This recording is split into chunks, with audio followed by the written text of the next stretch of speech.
Rotarians and guests, welcome to the Rotary Club of York. I am your president, Aaron Jacobs, and of all the 35,000 plus clubs that can be found worldwide, this one is by far my favorite.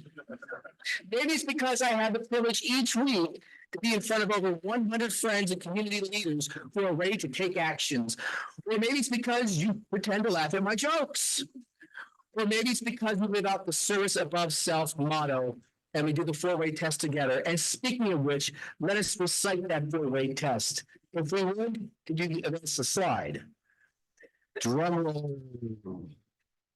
Drum roll. There we go. My friends, is it the truth?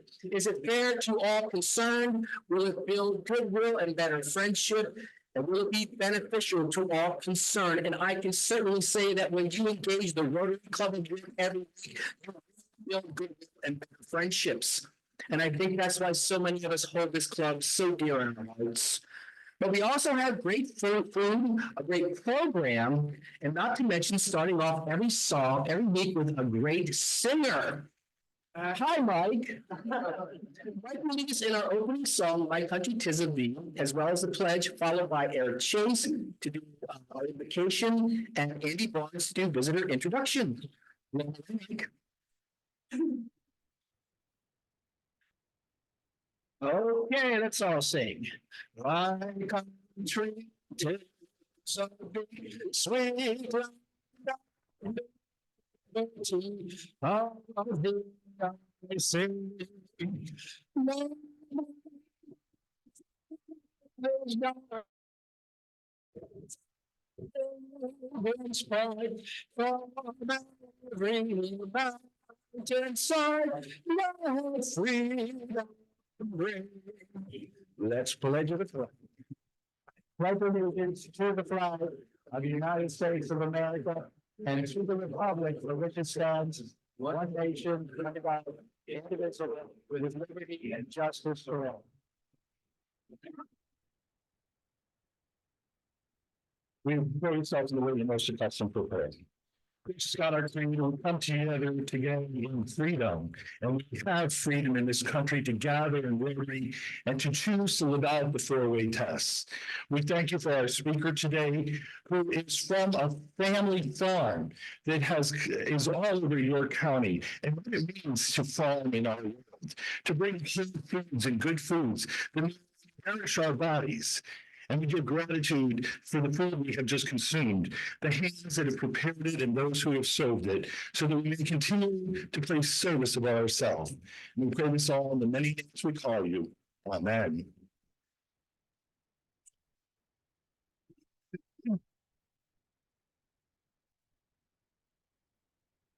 I'm pleased to have the honor of introducing our guests for today's meeting. When I call your name, please stand and remain standing. There's a ton of you, so standing. Until President Aaron has welcomed you. Ellen Firett from past President Gordon Firett. From leadership, Drew Wiltz, Pamela Wiltz, Ryan Wiltz, Sophia Scalitz, Steve Scalitz, I apologize if I mistake your names, Debbie Scalitz, and Taylor Gorowski. From Youth Exchange, hi, the starring. From Andy Siebold, John Hillard, Dave Reisler, and Lou Dickinson. From Jeff Lobeck, Kathy Dempsey. Jennifer Johnson, past President Andrew. David Gardner, Joan Movement. Hi, Joan, we went to school together. Linda Puppet from past District Governor Dick Brown. Stephanie Seacrest from Rodney Seacrest. Too bad. Not bad. Thank you, Andy. So, guests, a quick show of hands here. How many like to build goodwill and have better friendships? By the four-way test, you're already 25% of the way there to being a Rotarian. And if you like truth and being fair and benefiting others, you're now 90% of the way. That 10% gap is just you putting in the membership application, and we'll help you. And if you're not ready, then come again and visit us next week. So here's the funny thing. I gave a similar conversation like that.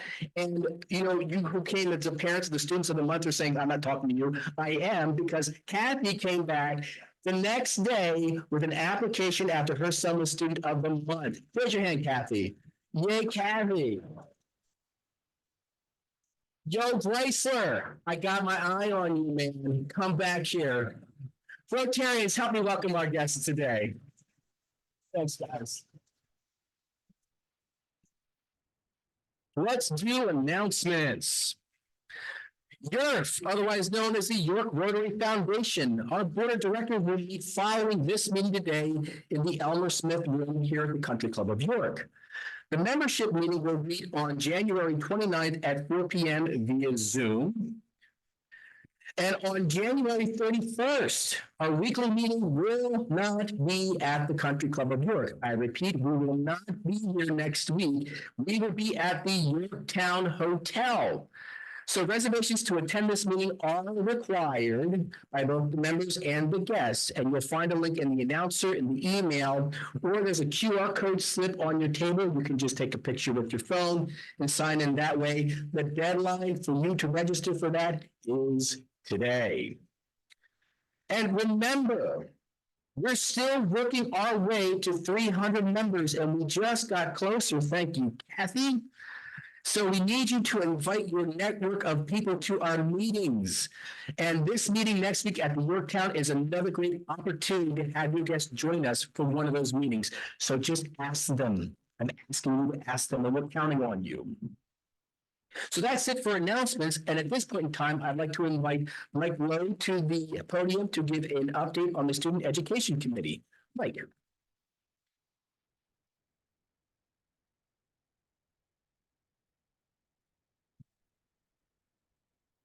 Thank you, President Aaron, and good afternoon to all of my fellow Rotarians.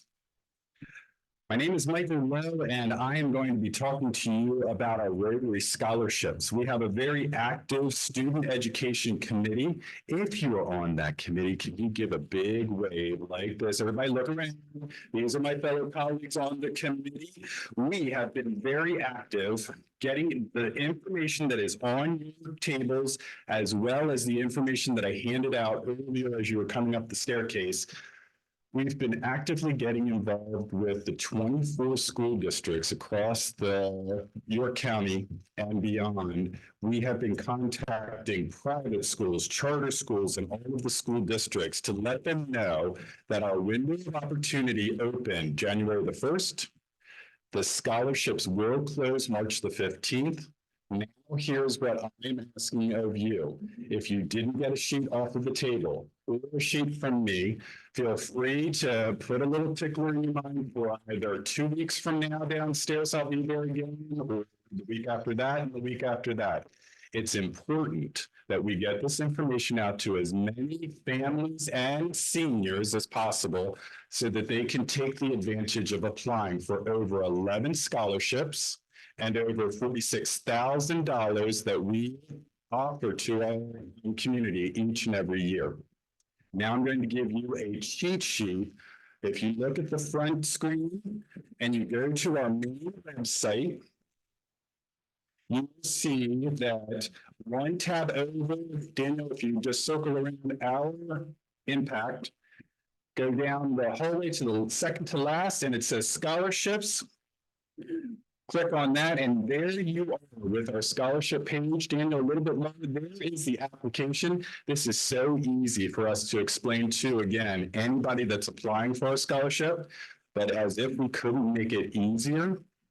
If you look at the page that is on your table, there's a QR code. Kids these days don't want this. They want to just put it on their phone and apply from there. Our committee is available to answer any questions in advance. Thank you for everybody that's taking the time to get this information out. We do a great job for those that we serve, and we just wanted to make sure that you are aware of this information. So thank you.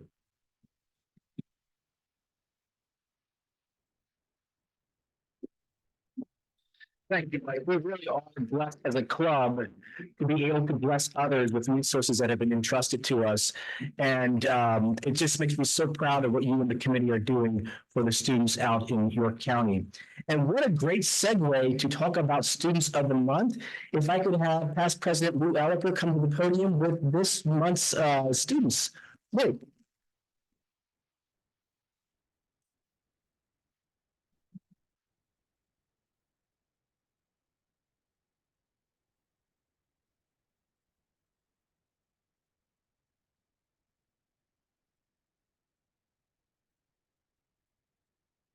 Love that thing.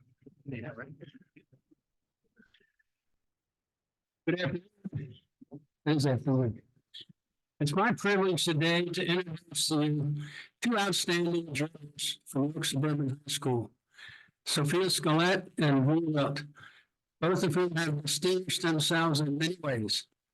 Sophia is the daughter of Debbie and Stephen Scollett, both of whom are with us today.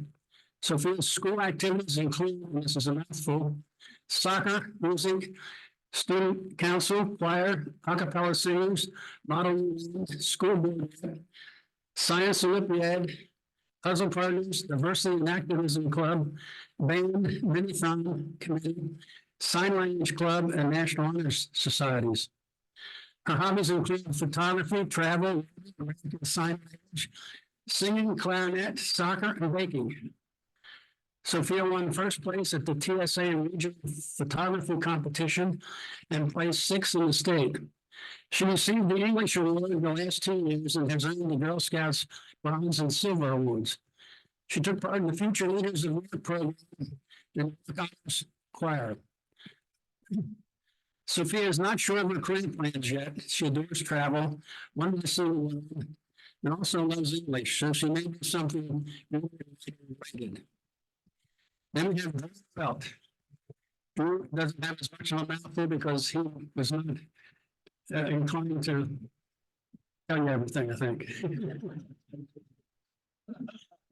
Who's the son of Pam and who is present today with us. School activities include soccer, volleyball, and link crew. And I understood from sitting beside him that volleyball is the prime interest. His hobbies include baking and club soccer. He was on the distinguished honor with a 4.0 grade point average. He plans to have a career that involves food and science. Accompanying the students today, in addition to their parents, is York Suburban High School student counselor Taylor Golowski. We'll ask Sophie to go first.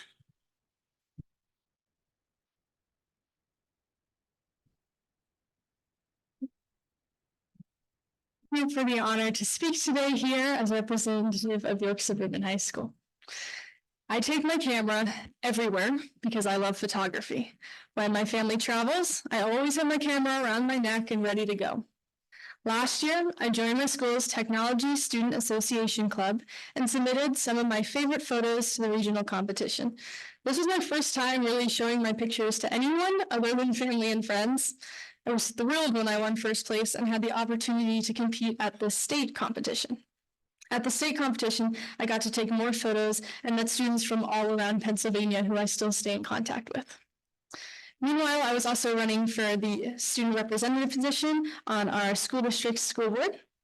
Each year, a rising junior is elected to represent the student body at bi-monthly meetings.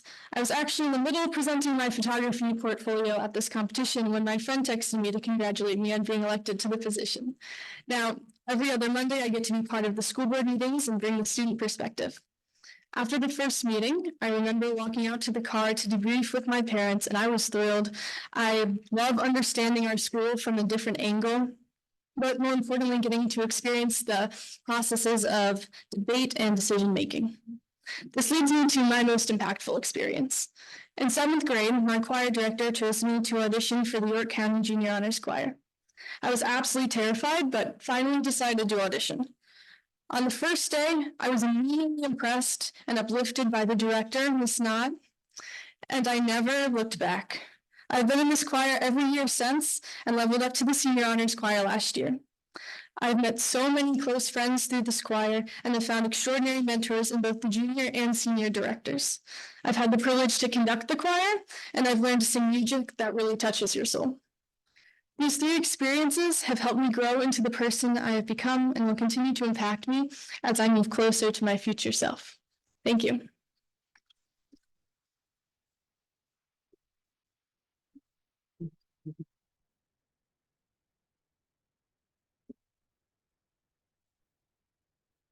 Good afternoon, everybody. I just want to start by saying that it's an honor to be able to speak in front of you today. As mentioned, my name is Drew Wilt, and I'm representing York Suburban High School. So when I was asked to prepare a speech entailing a significant part of my life, I first thought about my parents. They've always worked extremely hard to provide for me and my siblings, and throughout my life, whether it was academically or athletically, they've always been inspirations to get me where I am today. This year specifically, my school schedule, as mentioned, includes being part of Link Crew, our school's freshman orientation program, soccer team in the fall, rise volleyball team this spring, and 3 AP classes as well. I've also had the honor of receiving the GPA award for 4.0 or higher, both my freshman and sophomore year. Now, before I move on to my plans for the future, some context about me. I've always loved being in the kitchen. As a young preschooler, my grandmother would let me stand next to her and help her cook. A few years later, she ordered me a monthly kit that included recipes so I could learn even more. When COVID closed down the world, I ended up spending even more time in the kitchen and even more learning. I found that what I really enjoy includes baking things from scratch, including pies, cheesecakes, macaroons, and I would say my family probably enjoyed it too. Now, as I think about the future, I'd like to cross this passion with my interest in science, leading me to go to school for food science or food innovation. My parents have always told me to work hard so I can get where I want to. And I want to quote by Oprah Winfrey that has stuck with me. Do what you have to do until you can do what you want to do. I've more recently found this very applicable to my life.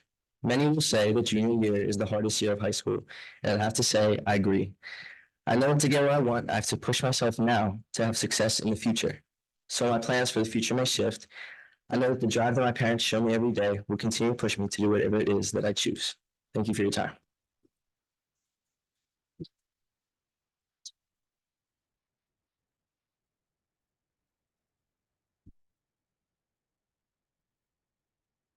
For the nation, you must be Drew and you must be Sophia. Thank you very much.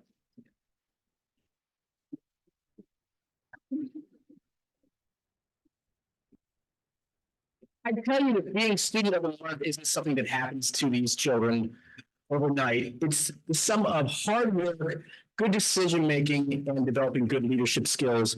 And being student of the month, you know that your journey into leadership has just started. And on our behalf of our club, I would say keep doing what you're doing because the world needs more people like you. Congratulations on your success, and please keep up the good work. And now I'd like to invite Rotary and Sean Kenny to the podium to introduce our program. Sean.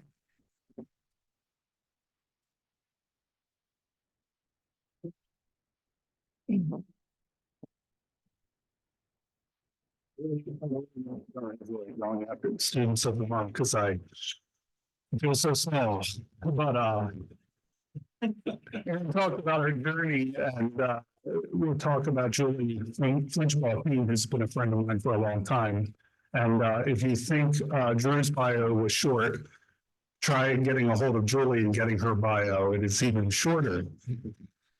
She texted it to me this morning, so I cross-referenced her LinkedIn page, which was even shorter. So she's now on to tutor in Keene.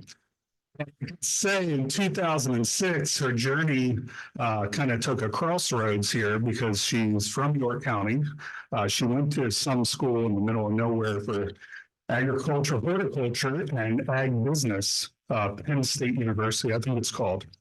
And she told me at the seat, you know, I don't really grow anything. I went for horticulture, and I said, you know, you can polish up your skill set at the new Appellate Horticultural Center at your college. So maybe she could go back. But she is growing 2 children with her husband, Travis, that are going to the same school district. When we were talking at the table, she now sees it from a different perspective in the school system. So it's great.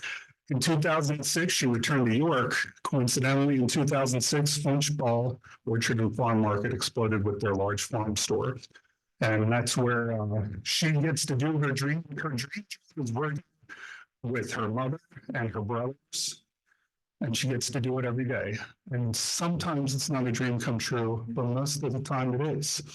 So another milestone in 2008, she met me, and I convinced her to come on the board of Farm and Natural Lands Trust where she served. And she's not on the board, but like a good board member, she's always a call away. And she's very entrepreneurial. She's very well spoken, and she's willing to do anything for anybody. So that's an important thing to do, especially in the community. If you've never been to Flinchbaugh Orchard and Farm Market. All right, Joy, look around. Now, I'll tell you, the last time I was there was for the fall festival, and this fall was weird weather. And I'll tell you, I took my son into the corn maze, which turned into like something out of a horror movie. It's 2 hours. I'm telling you, 2 hours. It was like 90 degrees that day. We didn't have sunscreen, and I don't know if you can tell, I'm not exactly well taken to the sun. And it was a crossword puzzle theme. You had to go and find the clues. And I love crossword puzzles. I was there for 2 hours and I missed 2 clues. So I went hunting for Joy. And where did I find her? In the apple cooler in the building. So she knew the right place to go. I obviously didn't, but if you want to venture out to a corner maze, it'll give you a lot of exercise. If you count your steps, that's where to go. But with that, if you've not been to the store, you get everything you could possibly want there, including your apples and your ever popular apple cider slushies too. So anyway, without further ado, please welcome my friend, Julie Keene Flinchbaugh.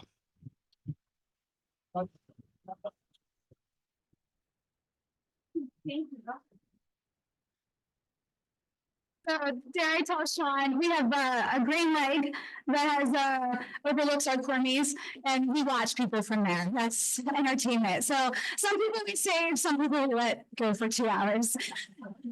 Sorry, Sean.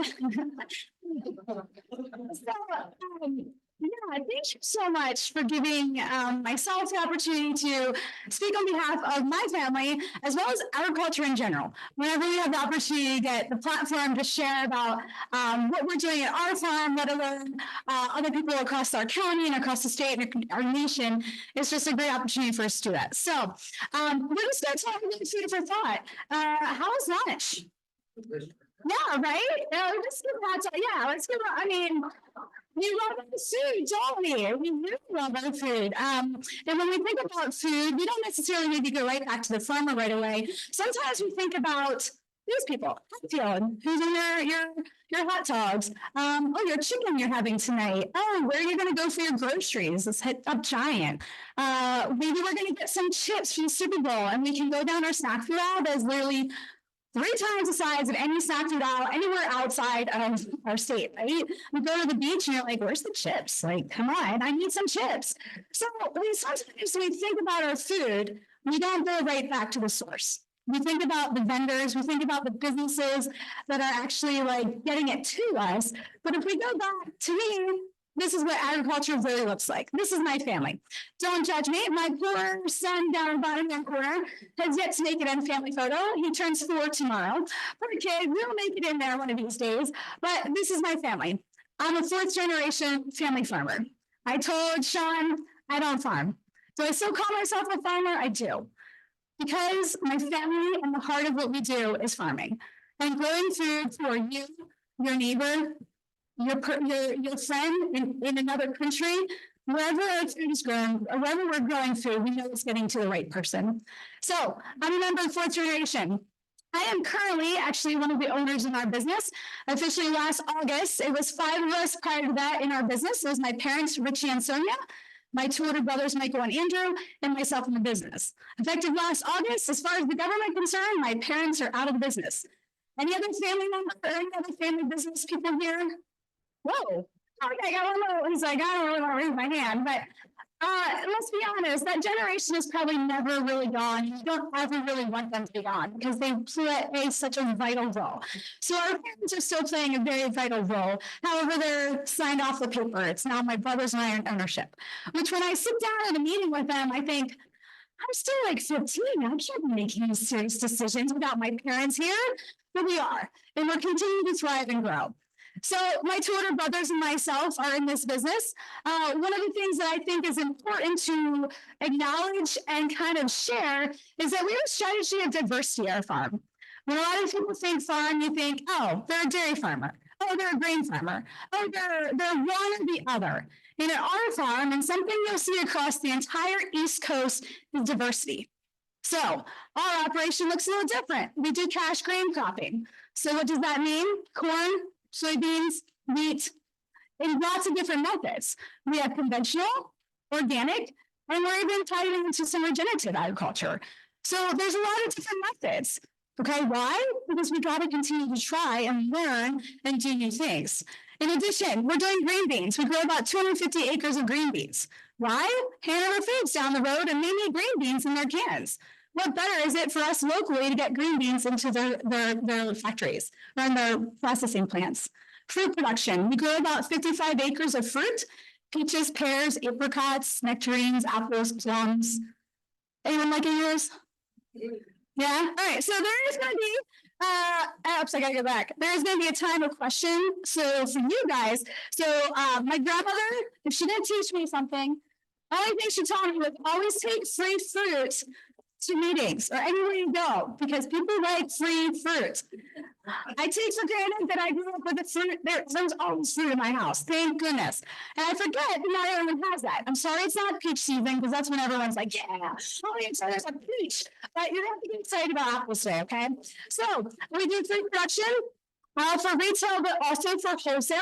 So we send apples to Rice Packing Company, who will send apples into the grocery store. So some of our apples end up in your hands if you're buying it at the grocery store. Of course, you're welcome to come to Flinchbaugh's Orchard and buy it directly from us as well. And then we do the farm market and agritourism. And this is where my little heart gets a little bigger because it's my little piece of the puzzle. We direct market our products to consumers, both near and far. Yes, we have our regulars that come weekly, maybe twice a week. We have those folks that are bi-weekly, and then we have the folks that are monthly. Or maybe the folks that are traveling from New York to Florida and stop on our way down. It doesn't matter. We're happy to share our experience and our products with them. Additionally, we do fruit processing. And I just told Andrew from your college, how many of you guys like dried fruits or dried anything? Yeah. So a couple of years ago, we were given the option to buy a dehydrating processing business for apples. And we kind of were like, long story short, I took apples to this business to him to dehydrate them for me.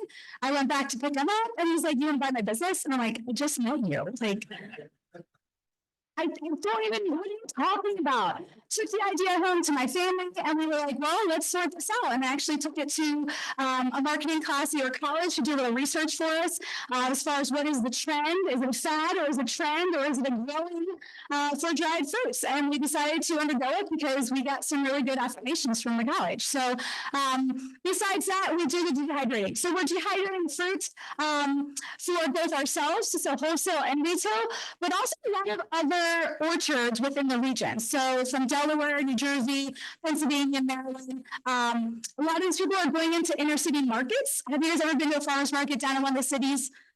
It's pretty neat. But a lot of them are growers only. So if you don't grow it, you can't sell it. So for them to get a value out of product, they can bring us their apples, we can dehydrate them, and they sell a boatload of these in the markets in the wintertime. So also an option for a freebie handout later today. So hold your ground. That's coming up. So the point of this is we're not just a fruit farm. We're not just in the farm market business. We're not just grain cropping. We're not just one thing. Why? Any ideas? Diversification is always good, right? Absolutely. And when you're in the world of being led by the weather, it's always good not to put your apples all in one basket. So you might have a frost that uses a crop like we did in 2022 and in 2020. But you know what? Our grains can sustain us. We might have a drought one year, but we can irrigate our orchards. So we're able to continue that. So you're always balancing out. Second reason diversification is, I told you I have two older brothers. There's 5 of us solely in business. And if we all did the same job, would we all still be alive? No, right? So we have different sections, different entities that we need specifically. And so it really helps for us to all be back on the farm working together and happy to sit down at Christmas together. So that level of diversification is key. And it's really crazy to think that we're looking now already. My oldest niece is a junior, and we're like, okay, we don't know if she wants to come back, but let's get everything in place so that when or if she decides to come back, we're ready to hand it over to her too. And maybe it's not just her, but any of us. So we're already thinking about that next step and how to make sure that we're diversified enough, or there's opportunities for her and my other nieces and nephews and my sons to come back if they want.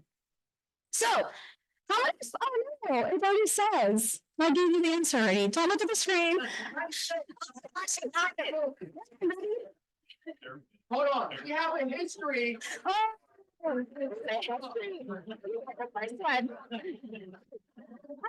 a tough one, guys. So, SARS across the US are 96%.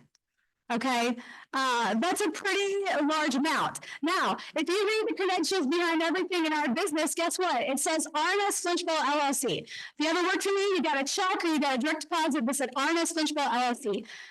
We're a corporation, just like multiple or many or all almost businesses across the country. So when people see an LLC or a corporation attached to it, you immediately think, giant corporate world just owns agriculture. No. Why are we an LLC? Taxes, everything around it, okay? We have to be a corporation for these purposes. So I want to make sure I'm here to debunk a couple of thoughts today. And one of them is that agriculture is still very much a family-owned business, okay? That said, 87% of farms are farms, right? I don't know what I was writing there. 80% of the value of ag products are sold from family farms. I know 87% of the land across the country that's agriculture is family owned. All these are family owned. I think it's super cool that 30% of businesses are women owned. Solely women owned, which is pretty neat. I don't have facts on how many is women and men, but I think it's pretty cool to see that there's a growing power there. So why is ag so important? Why is ag so important?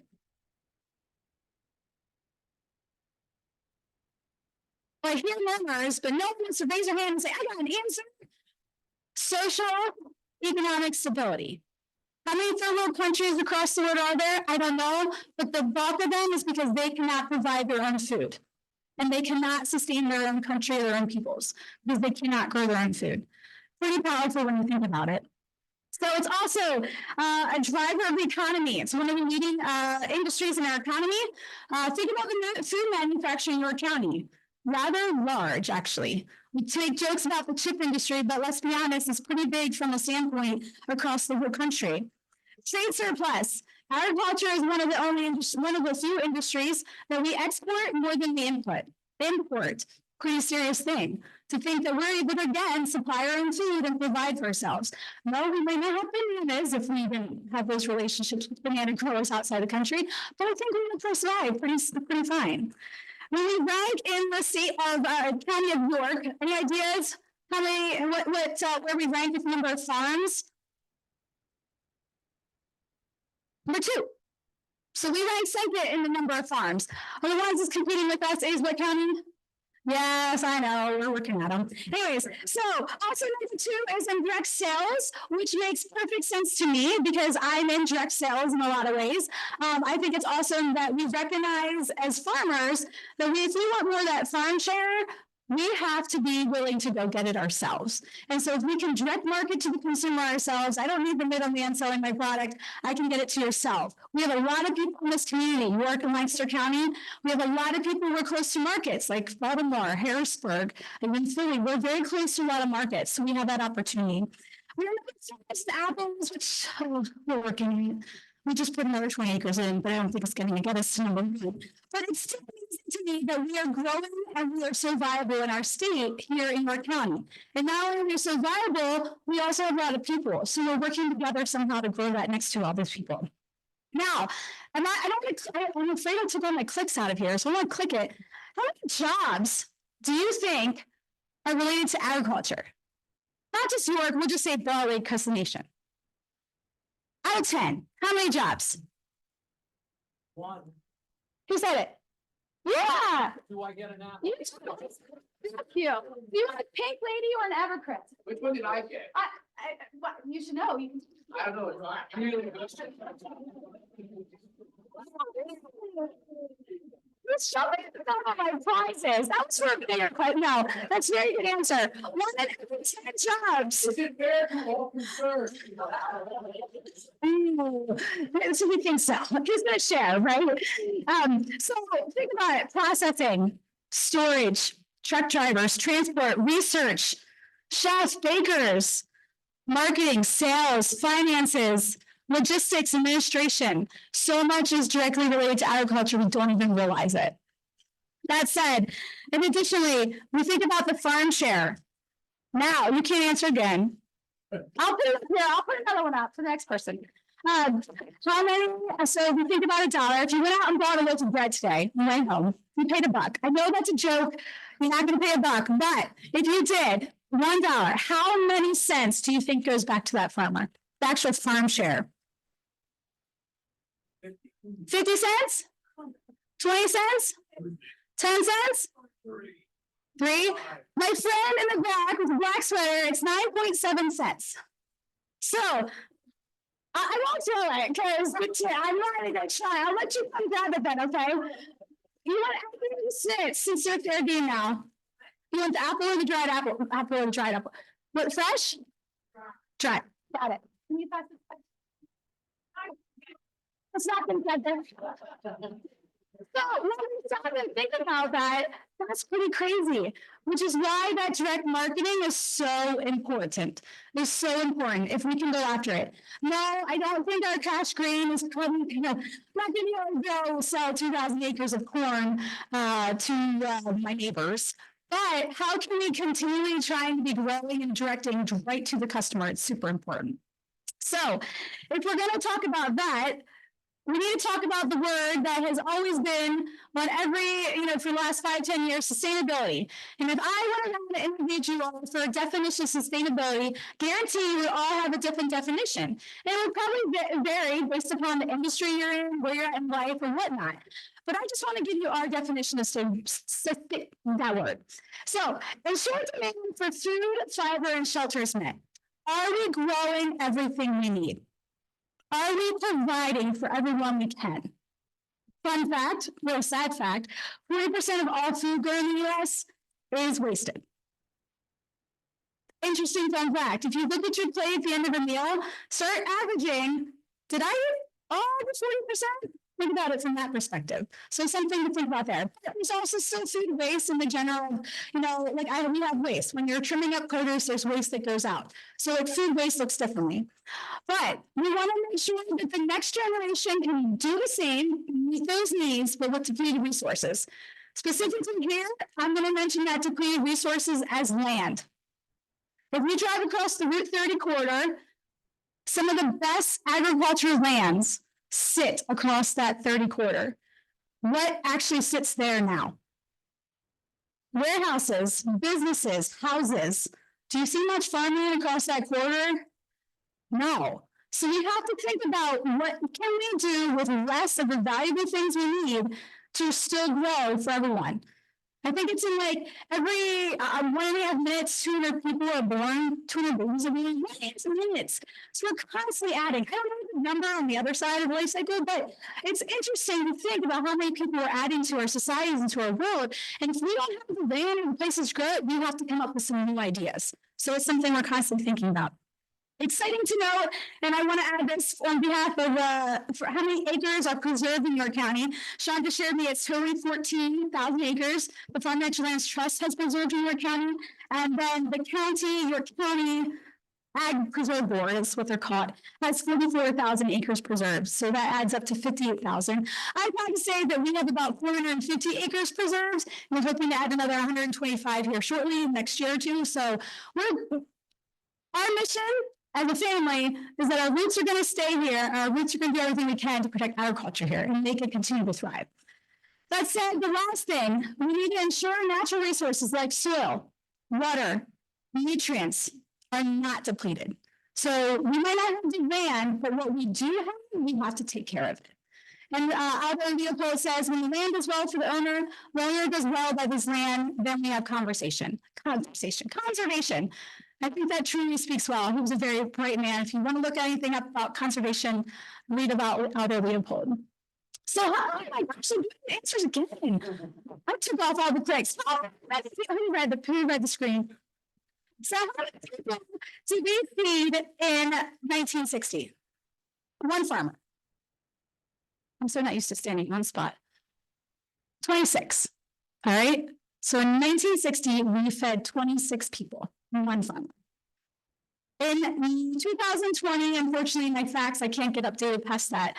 How many people did one farmer feed then? 50? 75? 100? Did you read the screen? Just kidding. You're getting closer, clearly. 120?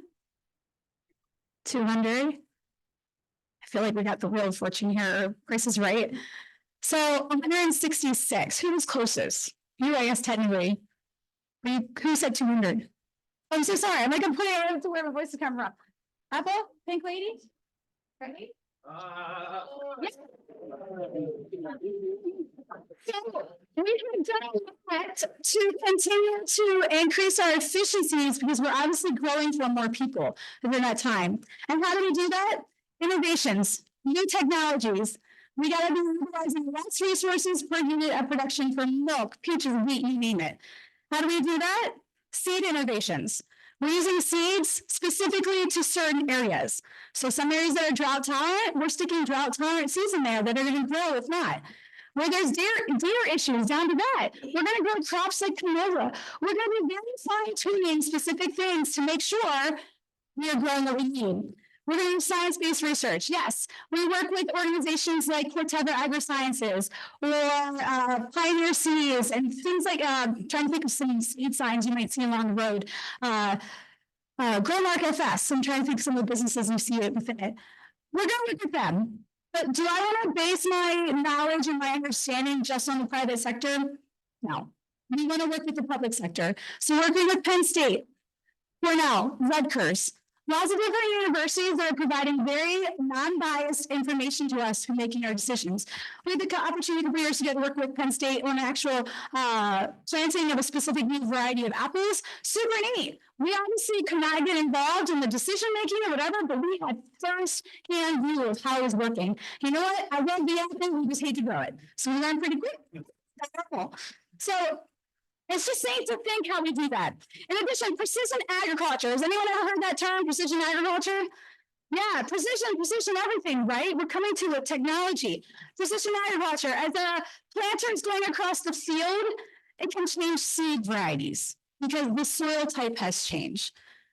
We can be driving a fertilizer spreader out through the field, and we know based on the soil types and the soil things we've done, that part of the field needs 100 pounds per acre, and that part of the field needs 200 pounds per acre.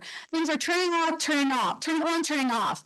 We recognize that this area has a weed, this area doesn't. Turning on, turning off. Precision agriculture is really getting down to the minute details that are helping us to be more efficient and conservation minded. And additionally, we're utilizing integrated pest management programs. I'm not going to go on because he's soon going to throw a blast and you know it. And equipment and labor savings. Has anyone ever picked apples? Picked apples. Awesome. So some of your apples are taller, and we get those big giant ladders that are like here to the ceiling. And there's me like. They're heavy, they're strong, they're taking a lot of strength to move them. And so a lot of time we sit putting ladders up trees, putting ladders down trees. And so we have platforms, those big things that you see go up in auditoriums that change lights. We stuck wheels on them and we roll them through our orchards. And now our crew literally pits from a platform rolling through the orchard. He's not getting worn out climbing up and down. He's not getting worn out because his bag's not that heavy. He's literally putting the apples right in. We're getting to labor savings, which is super important. We're taking care of our staff at the same time. I could go on and on, but we are evolving and we're doing it through technology and research. So it's super important. So agriculture, it's my heart, my roots. and everything, but there's challenges. Just like there's challenges in your own life, in your own world, in your own businesses. Specifically, commodity prices. So when I say commodity, it could be anything. In this case, I'm going to chat a little bit about maybe corn, soybeans, those big things. So we're growing locally, but we're competing globally. Let's think about the trade wars in the last few years that have come from wars. Grains. Prices change very radically based upon that. We talked about a social and economical stability. Because of that, food and commodity prices will change drastically around these things. We have looked at labor expense and availability.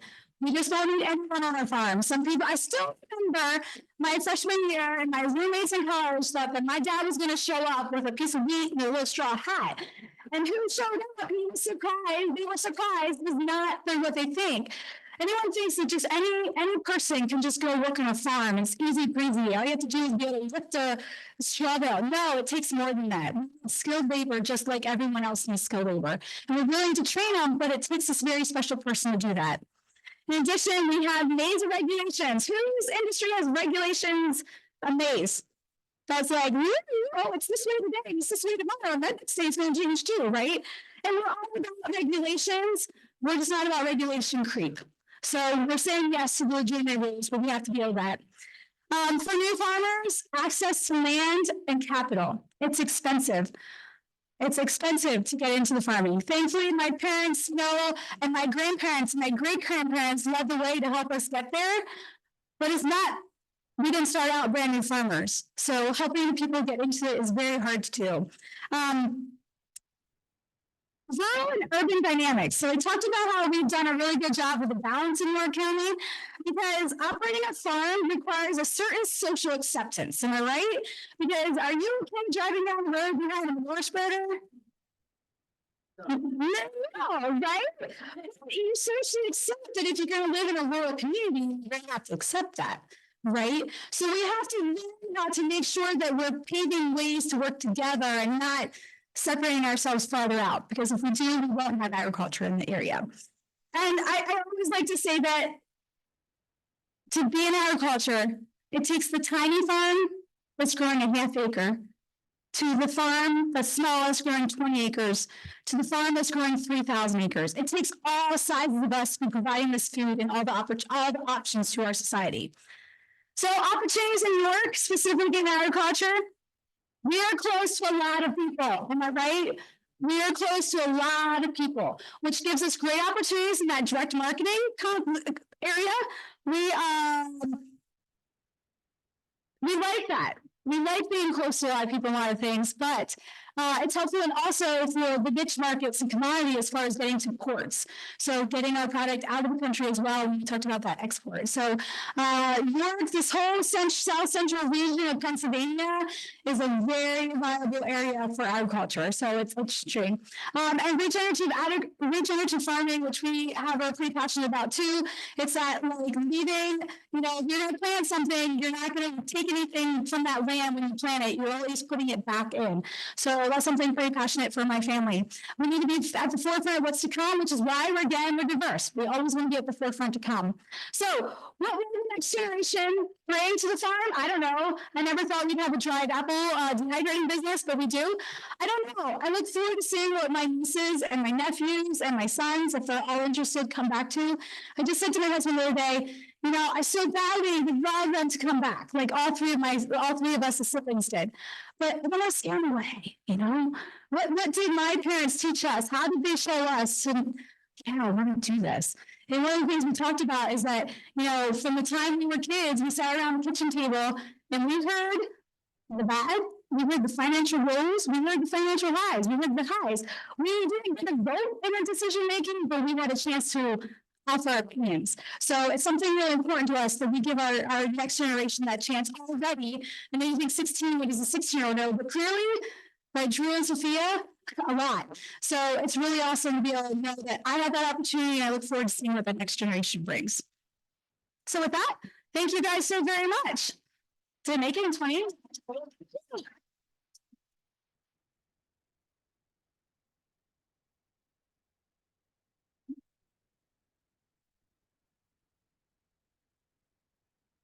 Okay. Anybody have a question? Uh-oh, I'm in trouble. I'll give you that, make it easy. Not a problem. Okay. When I was 14, my family moved to a farm on the Hellam Township, Springersbury Township line. And our focus was horses, but we had crops that were grown and we were surrounded by farms growing crops. So I learned as a young teenager that for generations, farming has been the single most dangerous occupation there is. By far. Yes. And so the stakes are high. And I'm wondering, what has changed in our lifetimes? Is it getting better? And where do you see it going in terms of worker safety, especially with the machinery that's involved? Yeah, that's a really great question. And actually, I'm pretty sure that agriculture is still the leading career for safety. Did you? Oh, I thought she was going to add a fact. Yeah, no. She's like, no, so yeah, so actually it is. And it's because you're working around a lot of things. And unfortunately, a lot of that is in child. There's the brand of child safety. I have a 4-year-old and 7-year-old and or 6-year-old. He's going to be 7 soon. Which he reminds me all the time. So when I think about learning the business, it's because I was there every day as a kid. You want my kids to be there every day, but they're around what? Big equipment. So I think the awareness has been the biggest thing. Is that you have to be aware. How has it changed? A lot of this equipment has added safety features, just like your cars. Constantly, am I right? And a lot of this equipment has added a lot of their safety features as well. But it comes down to those leaders on the farm, and are they teaching it properly? And when I talked about skilled labor, I mean it. And when I talk about making sure that we have the right people on the farm, I have to make sure I have the right people, and they have to have the skill and understanding and know before they're allowed to do anything. And it would make sense to have a forklift in our farm market, one of those ones, the propane ones that lifts things up. And we have one to walk behind, but I will not put one that's drivable because I don't want to deal with the safety. Because I don't, not that I don't think I trust my staff, but I don't trust to add in that level of safety concern into my business. So it's very much a mindset. Hi, Julie. You mentioned regulations. Yes. And when we hear about the Chesapeake Bay, we hear about agricultural runoff and you being so close to the river. How much of that is a concern, a constraint for you and your operations? So it's not a constraint to us. In the 1980s, has anyone heard of no-till farming? So no-till farming is basically we're not plowing or disking up the fields, okay? In the 1980s, my dad bought one of the first no-till planters that was available across the country. He was very much an early acceptor of the practices, and not because the Chesapeake Bay was knocking on the door. At that time, I don't think it was very much awareness, but my dad recognized that like by tilling up that soil, anytime it rained, it was floating down the bay, floating down the creek, it was going down the river. Anytime you bring that soil to the top uncovered, when rain or any moisture comes down, that soil is floating away. So my dad very early on, when we got to do something, we need to be farming, but we're not doing that. No tilling was a part of that. In the last 10, 12 years, cover cropping has become a huge thing. So even though we're not tilling the soil, as soon as we harvest one crop, so say we take corn off in the fall, we are planting wheat into it immediately within the next week or two, because we want a plant constantly in that soil. Because what that plant is doing, it's holding the nutrients right there in the soil for us. It's holding the soil in place and nothing is leaving. So it's very much important for us to be holding that. Again, that's how to us we're going to be sustainable. So for our family business, we were very early acceptors, and the Chesapeake Bay concerns and restraints, I wouldn't say affected us because we were kind of a little bit ahead of the game, thankfully. But how it has affected us is that my brother spent a lot of time talking with a lot of other farmers in our area, but also across the country. Because we live in the South Central area, the Chesapeake Bay, these issues are moving to other parts of the country because they're aware of it, but they're just now starting to be knocking on the door with it. So my brothers are constantly trying to share exactly why they feel it's so important, how the benefits for the farmer is going to be, and then of course the benefits for the waterways. Does that help, Ann? I'm not allowed to call anyone. I'm so sorry. This is hard. I have to be straight. Two-part question. Uh-oh. Number one, what's your favorite acronym? It depends on the time of year. You should know those kind of right. Qualifications. That's the thing about I still have to say it. Which is the apple I said we wait to grow, but I really love. It's more like mid-season favorite. And actually, Cake Lady at Harvest, I hate them, but by January, I love them. I'm a snob. what you enjoy significantly, one or two things about your business. I love the people.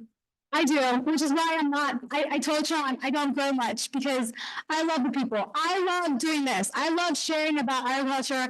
I love sharing about the passion for our farm. I love that like my office, like the window faces out where all the activities going on the farm, and I love hearing the chatter and the squeals and the laughter, and I love that. I absolutely love that. Yeah, there's parts I don't love, but I always say, well, it's a horticulture, but I'm a person that's got to filter what my brothers say they do. And I'm like, what? How do you do things anymore? Like, what are you using? But if I can filter what they're doing down to to everyone's understanding level, because it's like a doctor coming in, they talk up here, no offense, any doctors, and we're all like, what did you say? You know, my brothers talk, they're up here, and I'm like, okay, I can filter that down. Okay. So I'm a nurse, I'm the communicator of the group. I try to make sure it gets out well. So I do really much enjoy that. Thank you.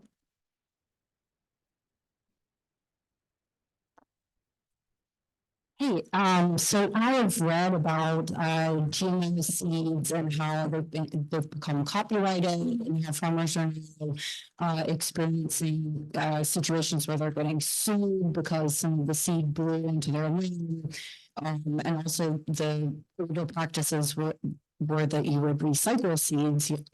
Yeah. Have you had any experience with that? Has that been an issue in our area?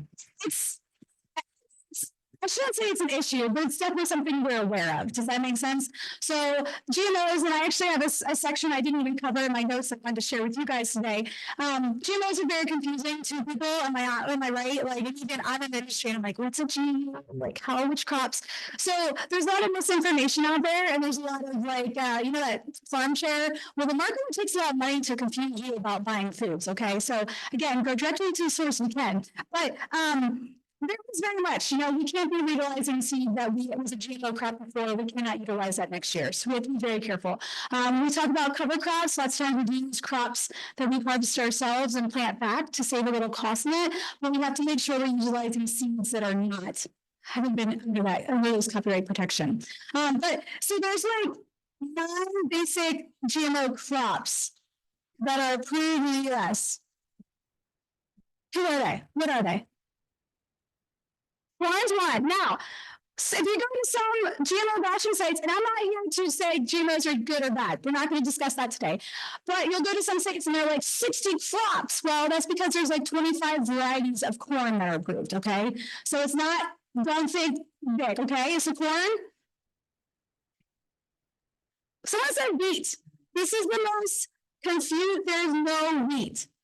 So when you go buy a box of Cheerios, it says you're in GMO, and marketing has done a great job of confusing you to think that, oh, it's not GMO. Yes, it's not GMO because it's no wheat out there that's approved GMO. So again, very confusing. What's the one I always like, please explain or understand this. Corn, okay, no wheat. Soybeans, yes. Rice. Anyone know why rice? Sorry, I don't know who said rice. I'm quoting. Golden rice. So in Taiwan, the Philippines, a lot of people have very low levels of vitamin A, and so they have issues with blindness and stuff in these areas. And so they developed golden rice. So golden rice, I was a Keene, or I'm not going to say this right. It develops vitamin A for these kids in eating rice, this golden rice. So it actually was developed to help. A health crisis, actually. So yeah, very much golden rice. Sorry, it is approved in Taiwan and Philippines now, so they can grow it. Anything else? It was not. I'm so sorry. I could go on. Sorry. I know. Right. That was a great program and a delicious, tasty apple, if I may say so myself. You know, Joy, there's something really special about Flinchbaugh Farms in that not only are you successful in an independent farm, but also that you've lasted into the 4th generation. That's so rare. But more than that, your farm is the epitome of your county. Think about it. Family, agricultural, food, hard work, pride, and progress. That's your county to me. And thank you for bringing the food and the fun today. And we wish you continued blessings for the success of your farm.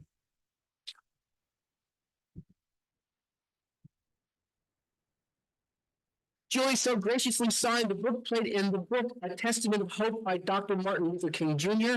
It will be donated to the York Suburban High School Library along with the bookmark, somewhere in there, made by the students at Creative York.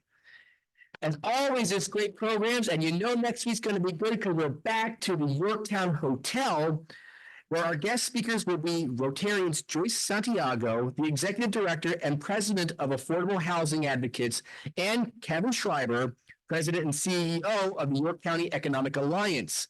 They will provide an update from the recent York County housing study that focused on all aspects of housing in our county. Whether you've been in the housing market or you know someone who has, you're aware of the critical role housing plays ensuring that we have a successful economy for all of your counties. Having said that, have an amazing Rotarian week. We'll see you next week.